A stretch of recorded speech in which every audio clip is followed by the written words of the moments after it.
For about 30 years now, humans all around the world have been killing time and distracting themselves from important responsibilities with a little game called Minesweeper.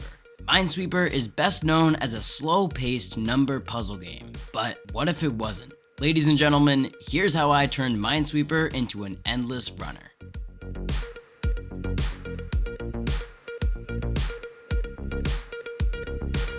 First things first, we need a grid. And because this is an endless runner, this grid needs to move. There's only one problem right now.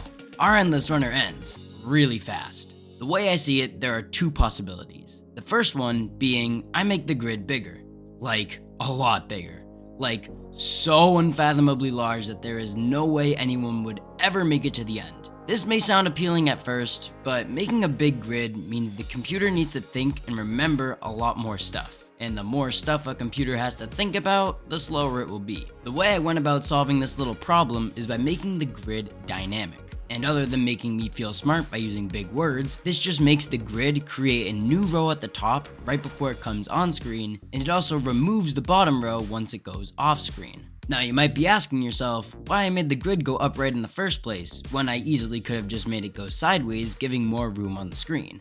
And frankly, if you weren't thinking about that, I would probably start questioning your sanity. But anyways, this game is eventually going to be something I try to bring to mobile, and I think it would work better upright when played on a phone. Next up, I added a little green square that you can move around the grid. Once the player moves around to a cell he hasn't been to, that cell gets revealed. Now, if you've played Minesweeper before, then you know this is only half true. When you reveal a number cell, it works like this. But empty cells will reveal itself and all its neighbors. And currently, because I don't have any mines or numbers, moving at all will just reveal the whole grid. Adding in the mines was easy, because all you have to do is randomly decide whether or not a cell should be a mine when you make it. But adding the numbers was a little bit more complicated. Here, let me show you. Say we have a 50% chance of a cell being a mine. So I'll basically just flip a coin, and if it's heads, the cell will be a mine, and if it's tails, it won't. Oh, and in case you didn't know, the numbers in Minesweeper is basically just the number of neighboring cells that have mines. First, we get tails, so that's not a mine. And because there are no neighboring mines, I'm just gonna put a 0. Next, we got tails again, so that's another 0. Then we get heads, so this cell is a mine. However, we can't just move forwards because that 0 should be a 1. So we have to backtrack, fix the 0 to a 1, and then move forwards. If you don't think backtracking by 1 is a big issue, let's look what happens when we're on the second row. If I get heads here, not only do I have to backtrack by 1 cell, I also have to backtrack by 5, 6, and 7 cells to get the cells below the current cell. Now maybe there is some sort of fancy schmancy pants algorithm that makes this really easy, but the solution that I ended up doing was probably the most simple. We just do 2 passes. What I mean by this is that we go and make all of the cells first, and when we make a cell, we determine whether it's a mine or not. After that, we go through every single cell again, and then just count up how many of its neighbors are mines. After hopping back into the game, we can see that everything is working out perfectly, and you can pause and double check all that stuff if you want, but I'm gonna move on from the grid. That's a 1, and there are 2 mines next to it. You know what that means? My Minesweeper game just mathematically proved that 1 equals 2. The entire realm of mathematics is going to be turned on its head. Here I was thinking I was making just a silly video game, but I'm about to change the world. I'm going to be rich. Now, just to be sure, I should probably double check the code. Looks good. Looks good. Looks good. Aha, a bug.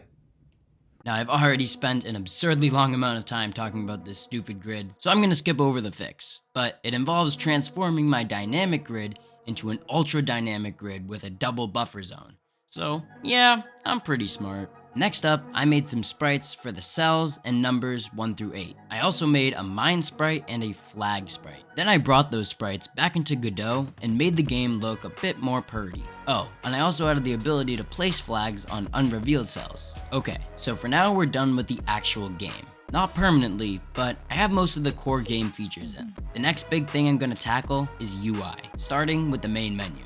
As you can see, we have a title at the top, and for potential copyright reasons, I'm calling the game Bomb Sweeper Rush. We have a functioning play button, and finally, 4 buttons that will eventually go to other menus. Now, how long do you think it took me to make this? 2 hours? 5 hours? A day?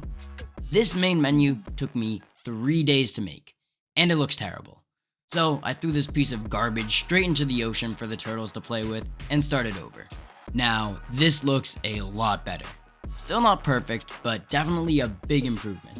Now, how long do you think it took me to make this? A day? 3 days? A week?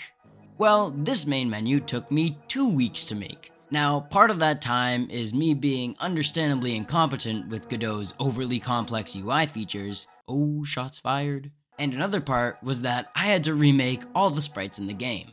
Twice. I never really loved the 16x16 pixel art sprites. Remember how I said it made the game look pretty? Well, I was lying to myself to make me feel better about my bad art skills. So I remade them with a 32x32 canvas. And it looked a little better, but still not great. So I ditched A-Sprite and loaded up Inkscape to remake all the sprites once more, but this time as vector art. I also made some more sprites, primarily for the UI. After the sprites were in Godot, I struggled a lot with getting the actual main menu made. For one, I didn't know what I wanted to do for the background, and after a couple ideas, I settled on just having a mostly revealed grid.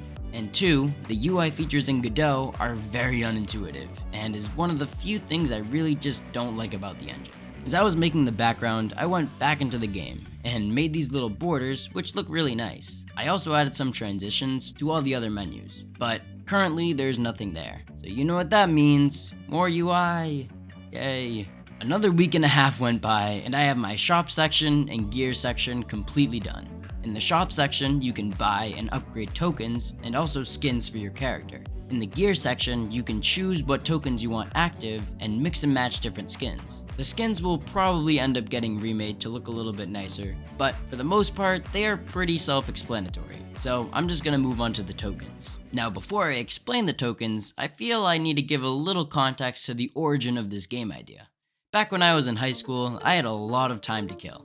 So naturally, I killed the time with one of my favorite games. And you know what? Take a guess. If you thought it was Minesweeper, then ha! I tricked you. I would actually play Jetpack Joyride. And I'm telling you, I didn't just kill time with Jetpack Joyride, I massacred time with Jetpack Joyride. To the point where I would consider myself to be quite the Jetpack Joyride sweat. But sometimes teachers make you get off your phone and pay attention and learn stuff. So instead of pulling up Google Docs on my Chromebook, I would pull up Google's Minesweeper because it is literally a part of Google and the school wasn't allowed to block it. So basically, Bomb Sweeper Rush is just what you get when Minesweeper and Jetpack Joyride, the two games that got me through high school, have a baby. So taking a lot of inspiration from Jetpack Joyride, I have these tokens which are kind of like little power-ups you can upgrade to make better, and then choose up to 3 to have active in a run. During the game, they will periodically fall from the sky for the player to collect, and if they do, they get a power. There are 10 tokens in total, and it would be too long to explain them all, so here are my top 3. Number 3. This one was pretty much Control-C, Control-V'd right from Jetpack Joyride, the shield. The shield lets you survive a blast from a bomb. The higher level the shield you have, the more blasts you can survive. So level 1 shields let you survive 1 hit, and level 5 shields let you take 5 hits. Number 2. This one took me a bit to make, but I think it's pretty cool.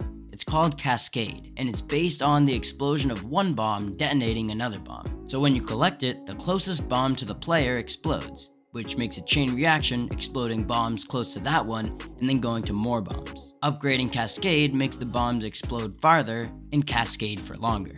Finally, number 1, Midas Touch. If you didn't know, there is some Greek mythology guy named King Midas, who allegedly turned everything he touched into gold. Now personally, I think this dude is straight Capio, but it does make a pretty cool token idea. When you collect the token, a timer starts. During this time, all coins touched turn into gold coins. Once it is upgraded some more, all the revealed bombs you touch turn into gold coins. Then, all numbers you touch turn into gold coins. And finally, all the bombs you correctly flag turn into gold coins when you touch them. Once the timer ends, all the numbers are recalculated so you aren't left with a complete incomprehensible mess. Now with the tokens wrapped up, all of the gameplay stuff is done. However, things are not balanced at all. For example, all the upgrade prices just go up in increments of 100 and aren't reflecting their OP-ness. wait, let me rephrase that. How overpowered they are. And the screen moves at a very slow, constant rate. This game also needs a bit of polish. And let's not forget about audio, or, turning this into a mobile game. And next time, we'll be getting into all that good stuff. So make sure you're subscribed with notifications on so you don't miss out on that. If you liked seeing me transform Minesweeper into a not at all puzzle game, then you'll love watching this one, where I took literally all of the strategy out of chess. Thanks for watching, see you soon.